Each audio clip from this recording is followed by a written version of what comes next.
Hello and welcome to my channel. My name's Kiah and today I'm sharing with you my sweet potato, chickpea and green bean curry. The full recipe for this is on my blog, so I've linked that for you down below, and without further ado, let's get into cooking. First, you're going to start with 2 medium sweet potatoes, and you'll need to peel these and dice them into 1 to 2 centimeter chunks. The larger you chop the potato, the longer it's going to take to cook, so that's just something to keep in mind. Once you've finished preparing the sweet potato, just set that aside and then move on to the onion, garlic and ginger. So for the onion, just peel it and dice it. For the garlic, peel it and finely chop it or mince it if you have a garlic press. And for the ginger, just use a knife or a spoon to remove the skin and then finely grate it.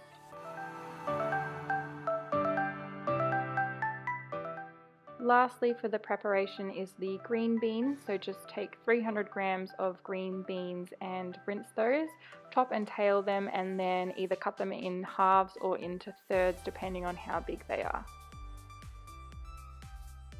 Alrighty, on to the cooking. So put a large pot over a medium to high heat and heat up 1 to 2 tablespoons of olive oil. Once it's hot enough, add in your onion and saute that for about 2 to 3 minutes until it's translucent. When that's ready, add in the garlic and the ginger and saute that for a further 1 to 2 minutes. Next, you'll be adding in your spices. So you're going to use 1.5 teaspoons of ground cumin, 1 teaspoon of ground coriander, 1 teaspoon of ground turmeric, and half a teaspoon of red chili flakes. Stir that well and add in about 100 ml of veggie stock to prevent it from sticking. Then add the sweet potatoes and coat it well in the spices. Lastly, you'll be adding to the pot 1 tin of coconut milk, 1 tin of diced tomatoes, and 1 tin of drained and rinsed chickpeas. Give everything a really good stir and then bring the mixture to a boil. Once the curry reaches boiling point, give it another stir, partially cover it, reduce it to a simmer and set a timer for 20 minutes. If you're planning on serving this with rice, now's the time to go ahead and get that ready. So I'm just adding mine to a rice cooker. I'm also adding some peas and paprika just to change things up a little bit. And I'm going to set that to cook so it should be ready at the same time as the curry.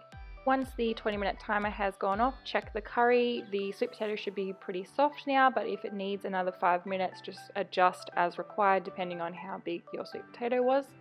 When it's pretty much done, you're going to add your green beans, stir those through and set another timer for 8 minutes.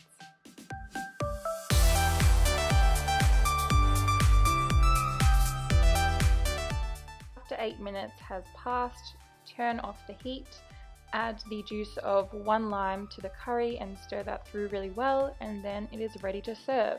So I'm having mine on the rice that I prepared earlier, and then I'm topping it with some chopped coriander because I love coriander, and some chopped cashew nuts. And then finally I'll add a spoonful of coconut yogurt, and I use the Nakula brand, which you can just get from Woolworths, and in my opinion it is the best coconut yogurt. Thank you for joining me in my kitchen today. I hope you've enjoyed this video. If you did, please like and subscribe for similar videos in the future. If you make this recipe or any of my recipes, please feel free to comment down below or on my blog or on my Instagram and let me know how you liked it. And that's all for today. I'll see you next time.